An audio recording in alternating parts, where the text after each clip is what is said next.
Boa tarde, moçada, tudo bem com vocês? Aqui quem vos fala é o professor Eugênio Bastos, canal Geogênio, a serviço dos alunos que gostam de estudar e passar em concursos. Moçada, vamos fortalecer o canal, se inscrevam no canal, dê aquele like, compartilhe o vídeo e ajude o professor Eugênio Bastos a democratizar o ensino da geografia.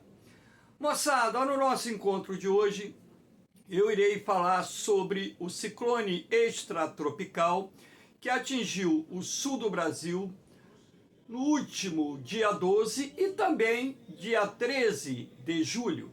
Então, nesses 2 dias, nós tivemos a passagem de um ciclone extratropical sobre o sul do Brasil, atingindo com maior intensidade os estados do Rio Grande do Sul e Santa Catarina, causando estragos, inundações, queda de árvores e, infelizmente, algumas vítimas fatais, além de também ter provocado uma forte ressaca em praias da região sul e também algumas praias da região sudeste do país.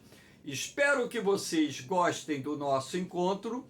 Havendo qualquer dúvida, deixe a sua pergunta na parte dos comentários, que eu terei o máximo prazer de respondê-la. Professor, como se forma um ciclone extratropical? Então, nós vamos ver esse processo de formação do ciclone extratropical, os fatores responsáveis pela formação desse ciclone e algo novo, que é a intensidade e a frequência dos ciclones extratropicais que estão se formando agora em 2023 aqui no Cone Sul da América do Sul. Então, nada melhor do que essa imagem de um ciclone, que fique bem claro, essa imagem aqui não corresponde ao ciclone extratropical que passou pelo sul do Brasil nos últimos dia 12 e 13 de julho. Apenas uma imagem para mostrar a vocês o que é um ciclone. Uma tormenta ciclônica é aquela que se forma no entorno de uma célula de baixa pressão, ou seja, quando a pressão atmosférica do ar cai consideravelmente e dependendo das condições atmosféricas reinantes nas suas proximidades, teremos as condições ideais para a formação dos ciclones extratropicais. Ciclone é o nome que se dá a um tipo de tempestade que se forma sempre no entorno de uma célula de baixa pressão. Lembrando que as células de baixa pressão são chamadas de ciclones e as células de alta pressão, anticiclone. Então, quando se fala em ciclones, são tormentas que se formam no entorno de uma célula de baixa pressão, podendo ser extratropical, subtropical e até mesmo tropical. No caso aqui do Brasil, os ciclones extratropicais são mais comuns e normalmente eles se encontram na retaguarda de uma frente fria ou acompanhando a própria evolução da frente fria. Então, o que nós tivemos desde o início da semana, 10 de julho, por exemplo, já havia um alerta emitido pelos centros de meteorologia, institutos de meteorologia, sobre a formação de um ciclone extratropical de forte intensidade.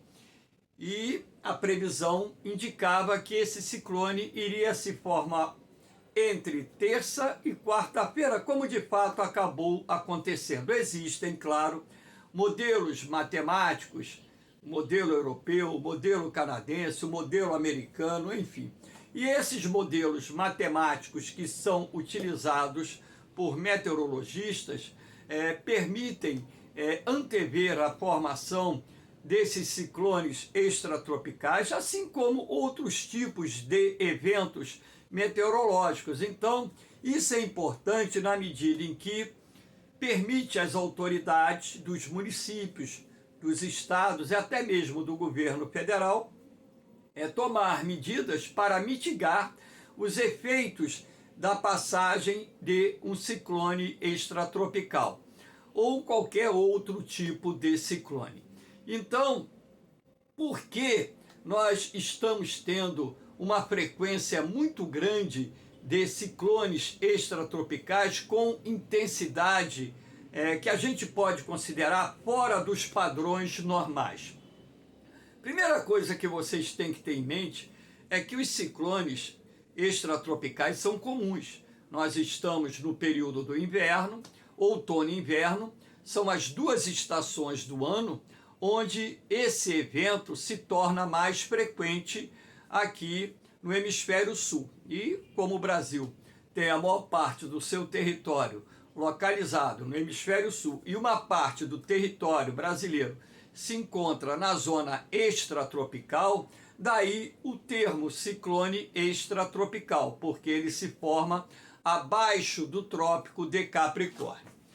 Mas, professor, essas intensidades, elas estão sendo provocadas porque quais são as condições meteorológicas que têm sido responsáveis pela formação desses ciclones mais fortes em número maior esse ano no território brasileiro? A primeira coisa que vocês têm que entender é que um ciclone extratropical, além dele se formar em função de uma queda vertiginosa da pressão atmosférica, existem outros fatores atmosféricos que irão exercer direta e indiretamente influência no processo de formação desses ciclones. No caso desse último evento, que ocorreu nos dias 12 e 13 de julho de 2023, portanto, essa aula está sendo gravada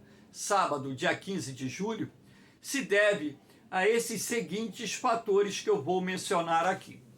Bom, temos notado que essa corrente de ar quente úmido procedente da Amazônia está, por exemplo, ocorrendo com maior intensidade no inverno desse ano. Ou seja, esse ar quente úmido procedente de uma zona equatorial está atingindo o sul do Brasil, o Paraguai, o norte da Argentina, com uma frequência bem maior. Então, essa corrente de ar quente úmido, ao se encontrar com essa corrente de ar frio de origem polar, lembrando que esse ar frio de origem polar, derivado da passagem da massa polar atlântica, quando se aproxima do Brasil, ele vai absorvendo umidade, lembrando que parte da massa polar ela avança pelo oceano, trazendo umidade do oceano para o território brasileiro. Então, os ciclones, para se formar, precisam, primeiro, de termos o encontro de uma massa de ar quente, de preferência úmida, com uma massa de ar fria, de preferência também úmida. Porém, não apenas isso será necessário para a formação dos ciclones extratropicais. É necessário que a pressão atmosférica caia a níveis bastante acentuados para que nós tenhamos a formação das nuvens de grande crescimento vertical, as denominadas cúmulos-nimbus, que são aquelas nuvens que irão provocar chuvas fortes, torrenciais, com um grande volume acumulado em pouco tempo, precedidas de rajadas de vento e até mesmo a queda de granizo, como aconteceu agora, na terça-feira, por exemplo, dia 11, na terça-feira, dia 11 de julho, nós tivemos a queda de granizo do tamanho, por exemplo, de ovo de galinha, como eu vi as imagens publicadas na internet em várias cidades do sul do Brasil. Além dessa forte tempestade de granizo que atingiu vários municípios, tivemos também ventos que em alguns pontos ultrapassaram a velocidade de 100 km por hora. Então, eles chamam isso na meteorologia de microexplosão, que é a formação de supercélulas de cúmulos nimbus, né, que geram um grande volume de chuva com rajadas de vento muito forte. E também, normalmente, uma microexplosão pode vir acompanhada da precipitação de granizo, porque as nuvens cúmulos nimbus, elas podem ultrapassar 10, 11 mil metros de altitude, numa área onde a temperatura do ar atmosférico se encontra bem abaixo de zero, promovendo dessa forma o congelamento da água da chuva, razão pela qual nós temos a precipitação de granizo que precedeu na entrada do ar polar procedente do sul do continente. Agora, um outro fator que também a gente tem que destacar, a forte corrente de jato que estava soprando no início dessa semana, vinda do oeste do Chile, em direção ao Oceano Atlântico. Essa corrente de jato, em altos níveis da troposfera, a mais ou menos 12 mil metros de altitude, funciona como se fosse um aspirador de umidade, fazendo com que a pressão atmosférica caísse ainda mais, criando as condições ideais para a formação do ciclone extratropical. Então, esse evento de formação de ciclone extratropical, que fique bem claro na cabeça de vocês, é muito mais comum do que vocês possam imaginar. O problema não é a formação dos ciclones extratropicais. O problema é a intensidade dos ciclones extratropicais que tem se formado nas últimas semanas lá no sul do Brasil, causando, além de grandes prejuízos materiais, prejuízos econômicos, mas também prejuízos sociais, desabrigando pessoas e, no seu ponto mais extremo, causando a morte de pessoas. Ou seja, então, além do prejuízo material econômico, quebra de safras, prejuízo também para a agricultura, etc., né? Poste de energia que também cai, árvores que caem sobre a fiação, interrompendo o fornecimento de energia. São várias coisas que simultaneamente acontecem quando nós temos a formação de um ciclone de forte intensidade. Então, esses ciclones de forte intensidade acabam potencializando essas tempestades, e a potencialização dessas tempestades traz consigo como consequências grandes prejuízos sociais e econômicos. Então, nós tivemos já no dia 11, na terça-feira, por exemplo, a formação de um centro de baixa pressão no norte da Argentina e lá no sul do Paraguai, que já era um indicativo da pré-formação do ciclone extratropical. Então, a formação desse centro de baixa pressão e, consequentemente, o seu deslocamento em direção ao Rio Grande do Sul acabou sendo responsável, né, pela formação dessas nuvens carregadas que despejaram um enorme volume de chuva no intervalo de 24 horas. Tivemos municípios onde o índice pluviométrico oscilou entre 100 até 150, 170 milímetros de chuva em apenas 24 horas, além da grande quantidade de chuva que provocou cheias nos rios, transbordamento dos mesmos e inundação de cidades, inundação de propriedades rurais, né? Nós tivemos também eventos de ventos muito fortes que, além de causarem o destelhamento de casas, queda de árvores,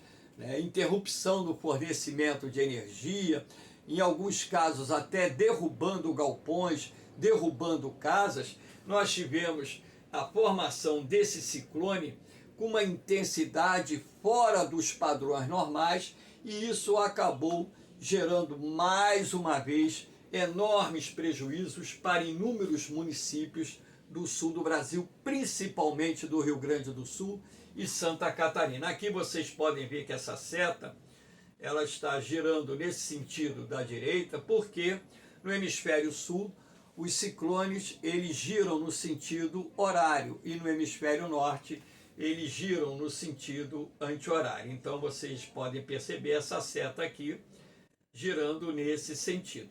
Esse ciclone ele acabou passando muito rapidamente, em 24 horas após a sua formação, ele já se encontrava no Oceano Atlântico, se afastando do continente. Mas, no momento em que ele entra no Oceano Atlântico, você tem uma queda ainda maior da pressão atmosférica, em função das condições atmosféricas reinantes, o que potencializou, intensificou a velocidade dos ventos, gerando ressaca com ondas de mais de 4 metros de altura, que atingiram inúmeras praias do sul e também várias praias da região sudeste do Brasil.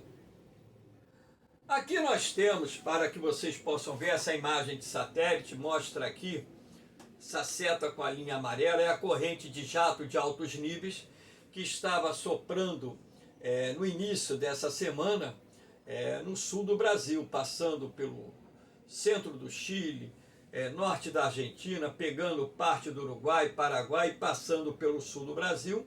Lembrando que as correntes de jato de altos níveis da troposfera, elas sopram mais ou menos a 12 mil metros de altitude e elas funcionam como um aspirador de umidade, causando uma queda da pressão e também contribuindo para a formação das nuvens de grande crescimento vertical, as chamadas cúmulos nimbus.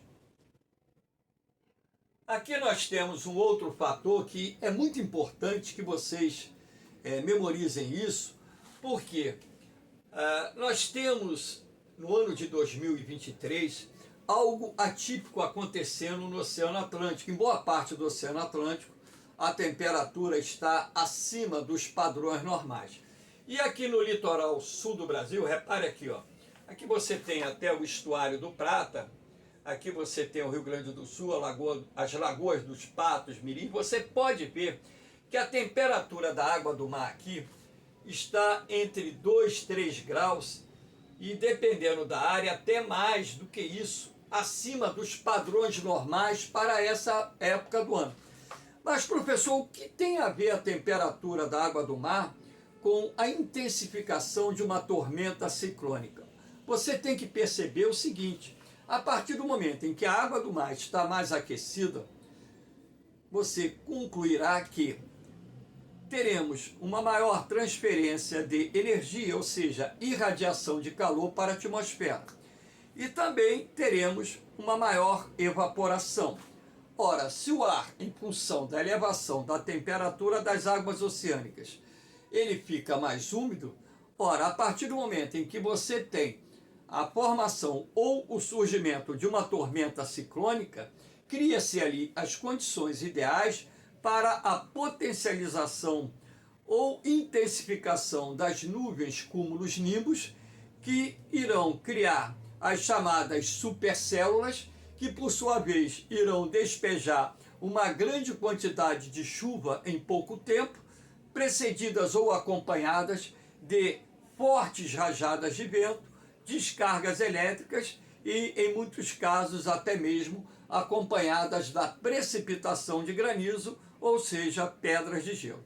Então, essa temperatura do mar mais alta no Atlântico Sul, sobretudo no litoral sul do Brasil, tem contribuído para que esses ciclones extratropicais atinjam um potencial de destruição maior do que normalmente acontecem em anos de normalidade.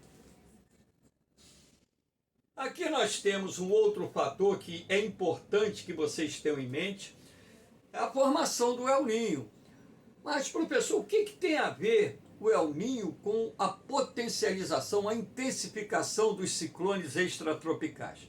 Lembrando que o El Niño se dá a partir do aquecimento anormal das águas do Oceano Pacífico Oriental, aqui na costa americana. Agora, quando o El Niño se forma, nós temos uma intensificação dos ventos que passam a soprar de noroeste para sudeste, trazendo umidade da Amazônia em direção ao sul do Brasil. Então esse ar quente, ou seja, esse fluxo de ar quente úmido, como ganha força em épocas de El Niño, ele irá também contribuir para a formação das nuvens de chuva, nuvens carregadas, que por sua vez, quando nós temos as condições atmosféricas ideais para a formação de um ciclone extratropical, irá contribuir para que a potencialização ou a intensificação desse ciclone extratropical atinja maiores proporções, com efeitos desastrosos para as áreas que estão sendo atingidas pela passagem dessa tormenta ciclônica. Então, o El Niño também, podemos assim dizer, que está dando a sua contribuição para a intensificação. Não estou falando o número de ciclones, porque os ciclones eles têm um padrão médio que não foge muito da regra, não. Estou falando da potencialização, da intensificação dos ciclones extratropicais. Essa cor vermelha aqui significa águas quentes, a cor vinho, águas muito quentes. Lembrando que no canal Geogênio eu gravei vários vídeos esse ano sobre a formação do Super El Niño, que vai se confirmar agora a partir da primavera de 2023, lembrando que os mais renomados centros de pesquisas já dão como certo a formação de um El Niño de forte intensidade. E nós vamos agora confirmar, a partir da primavera de 2023, se de fato teremos ou não a formação de um Super El Niño, que na verdade passa a ser um evento extraordinário. Então, dentro dessa condição atmosférica e oceânica responsável pela formação do El Niño, podemos assim dizer também que, de acordo com os cientistas, isso tem contribuído para que os ciclones extratropicais atinjam maior magnitude lá no sul do Brasil, no Uruguai, na Argentina e por aí vai. Aqui nós temos as imagens, né, para que vocês possam ver no dia 12. Aqui o Bzinho, não sei se estará bem visível. Aqui é a célula de baixa pressão. Nós tínhamos aqui a pressão de 1000 milibar, quer dizer, a pressão muito baixa. Aqui já tem a configuração da frente fria, né?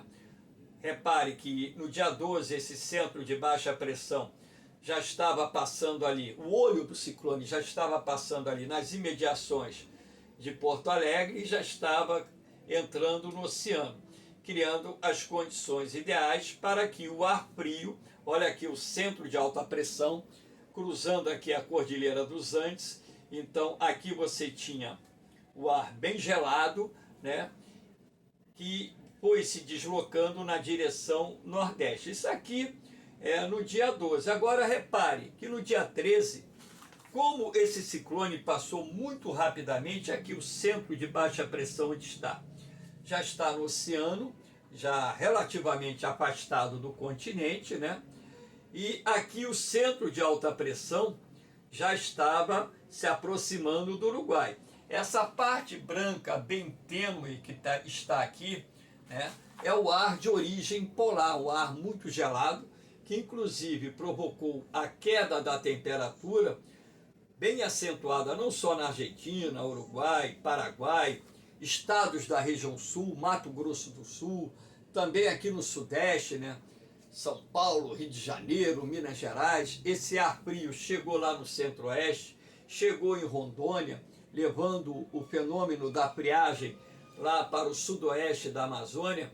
Então, repare que em menos de 24 horas nós tivemos o deslocamento do centro de baixa pressão, ou seja, do olho do ciclone do continente para o oceano, se afastando muito rapidamente da costa, e o avanço do centro de alta pressão, ou seja, do anticiclone, em direção ao sul do Brasil. Esse anticiclone, nesse momento, já se encontra sobre o oceano, lembrando que hoje é dia 15 de julho. E aqui nós tivemos a formação, né? Aqui já é a frente fria, né? Ou o sistema pré-frontal que se formou em função da aproximação do ar polar, que causou chuvas em São Paulo, chuvas no Rio de Janeiro, não tanto aqui na capital fluminense, não choveu muito não, mas em algumas cidades do sul do nosso estado nós tivemos bastante chuva, algumas áreas do sul de Minas tivemos chuva e por aí vai. Então aqui nós temos essas duas imagens de satélite que mostra claramente a evolução da passagem desse ciclone extratropical no território brasileiro. Aqui nós temos a trajetória do ciclone, repare que ele está se deslocando aqui do interior do continente, né? Isso aqui na quarta-feira de manhã, no dia 12, ele já estava se deslocando em direção ao Rio Grande do Sul. Na quarta noite, o olho desse ciclone passando nas imediações da cidade de Porto Alegre. Na quinta de manhã, já dentro do Oceano Atlântico, se afastando da costa, e na quinta noite já bastante afastado do litoral. Lembrando que a passagem desse ciclone pelo mar também foi responsável pela forte ressaca que atingiu várias praias das regiões sul e sudeste do Brasil, além, claro, dos transtornos que gerou em várias cidades, principalmente da região sul, em menor escala das regiões sudeste e centro-oeste. Aqui nós temos, né, mais uma vez, uma outra imagem mostrando a vocês essa tonalidade. Ó, bezinha aqui, a pressão atmosférica, né, bem baixa, era a previsão de onde passaria o olho, né, do ciclone aqui nas imediações da cidade de Porto Alegre. Lembrando que no olho de um ciclone não venta praticamente nada, né? Os ventos eles ocorrem na periferia do olho, onde você tem o olho do ciclone. O vento ele tem uma proporção muito baixa, né? No caso de um furacão gera até calmaria. Mas aqui nós temos o olho previsto, né, passando das imediações de Porto Alegre, essa previsão feita para quarta-feira. Aqui nós temos, né, para que vocês possam ter uma ideia, essa cor colorida são as nuvens, quanto mais vermelha, mais altas e mais carregadas são as nuvens, né? Então é exatamente nesses pontos aqui que nós temos as chuvas mais intensas, mas lembrando que nesse caso aqui, nós tínhamos isso aqui exatamente no dia 12 de julho, essa imagem foi coletada às 23 horas e 40 minutos, repare, né, a pressão como é que estava baixa em Porto Alegre, 996 hectopascal, Pelotas 998, Santa Maria 998, Foz do Iguaçu 1009, Curitiba 1007, Florianópolis 1002. Agora repare aqui essa outra imagem, já no dia 13, observa aqui, né, que o ciclone ele já está, né, se afastando do continente, e aqui você tem a entrada do ar polar. Repare que já tivemos aqui o aumento da pressão em Foz do Iguaçu, o aumento da pressão uruguaiana. Então, esse aumento da pressão ele deriva da entrada aqui do ar polar, que foi responsável pela queda vertiginosa da temperatura. Repara aqui Rio de Janeiro, né? Isso aqui na quinta-feira, a pressão caiu para 1005. Então, quinta-feira foi um dia muito quente. Eu tenho 64 anos e meio, né? E vivo esse tempo todo no Rio de Janeiro e não me lembro ter feito um dia tão quente em julho como foi no dia 13 agora. Nós tivemos temperatura de 37 graus à sombra em pleno mês de julho no Rio de Janeiro. Foi um dia muito abafado, muito quente. Eu estava dando aula no município de Duque de Caxias, no Sistema Elite de Ensino, e falei para os meus alunos, falei também para os professores lá, que nós teríamos uma mudança repentina do vento, teríamos vento forte a partir do final da tarde, e como de fato acabou acontecendo, né? E a virada do tempo em função da aproximação da frente fria, e durante a madrugada do dia 14, já na sexta-feira, nós tivemos chuva. Não foi muito volumosa aqui na capital fluminense, mas ela foi bem volumosa no sul do estado. Nós tivemos chuva e uma queda acentuada da temperatura.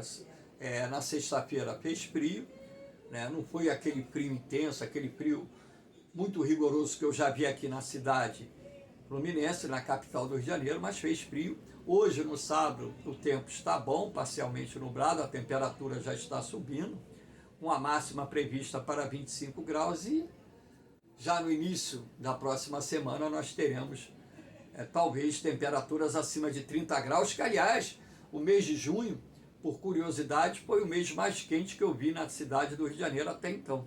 Nunca vi tantos dias com temperatura acima de 30 graus como nesse ano no mês de junho. Aliás, no mundo todo nós estamos tendo temperaturas acima da média, inclusive o hemisfério norte, com ondas de calor na Europa, na América do Norte, na Ásia, inclusive a próxima aula será sobre isso, as ondas de calor que estão atingindo a Terra. Estou gravando muito vídeo sobre esses temas, porque são temas de atualidade que podem cair em concursos militares e vestibulares. Aqui nós temos o acumulado de chuva, para que vocês possam ter ideia, né? Essa tonalidade mais avermelhada aqui é o acumulado de chuva acima de 150 milímetros. Então vocês podem ver que o Rio Grande do Sul e Santa Catarina foram os dois estados que acumularam o maior volume de chuva quando da passagem desse ciclone extratropical. Isso aqui foi quinta-feira, dia 13, né? Então nós tivemos a chuva acumulada de quarta e quinta-feira nessa região aqui. E aqui, mais uma vez, as rajadas de vento de mais de 100 km por hora. Então, isso se deve, olha só, a pressão muito baixa, que 992 hectopascal aqui no Oceano Atlântico. Isso foi responsável por ventos em alto mar que superaram a 120 km por hora, e esses ventos muito fortes geraram, né, a ressaca, a forte ressaca que atingiu inúmeras praias do sul e algumas praias da região sudeste do Brasil. Então, uma característica comum que envolve a passagem dos ciclones extratropicais é a formação de ventos muito fortes e agitação do mar, causando ressacas, que também causam prejuízos na zona costeira, das áreas atingidas por elas. Moçada, espero que vocês tenham gostado do nosso encontro. Dê aquela força mais uma vez ao canal Geogênio, um canal que foi criado com o único objetivo democratizar o ensino da geografia. Essa aula 440 vai consolidando um trabalho que, graças a Deus, tem dado resultado. Muitos alunos do Brasil inteiro têm elogiado esse trabalho que está sendo feito. Se você tiver um tema, sugira o tema que porventura eu não tenha gravado ainda, o assunto que queira aprender, sugira que eu terei o máximo prazer de gravar uma aula. E eu faço isso tudo procurando ajudar vocês que estão se preparando para concursos militares, concursos de vestibulares e também concursos para escolas técnicas. É um trabalho que é feito com carinho, com dedicação, ele não tem objetivo financeiro, o canal Geogênio não é monetizado, ele foi criado com o único objetivo, que é a democratização do ensino da geografia. E no momento que ele for monetizado, eu tenho dito isso nas últimas aulas, todo o dinheiro que eu receber do YouTube será revertido a instituições de caridade, instituições filantrópicas e ao Hospital do Câncer Infantil. Não criei canal para ganhar dinheiro no YouTube. Criei canal para ajudar os alunos a se prepararem para concursos. Eu tenho 42 anos de magistério, um currículo belíssimo, passagem em boa parte das grandes redes de ensino do Rio de Janeiro, apesar de aposentado, ainda trabalho numa grande rede de ensino do Rio de Janeiro, em turmas preparatórias, e tenho o máximo prazer de fazer isso e faço com tudo que eu tenho de melhor, que é a minha dedicação e o meu profissionalismo na carreira escolhida por mim, quando eu decidi não fazer mais engenharia e ser professor de geografia. Valeu, moçada! Um beijão no coração de vocês, um forte abraço! Fiquem com Deus, eu vou, mas eu volto, hein? Fui!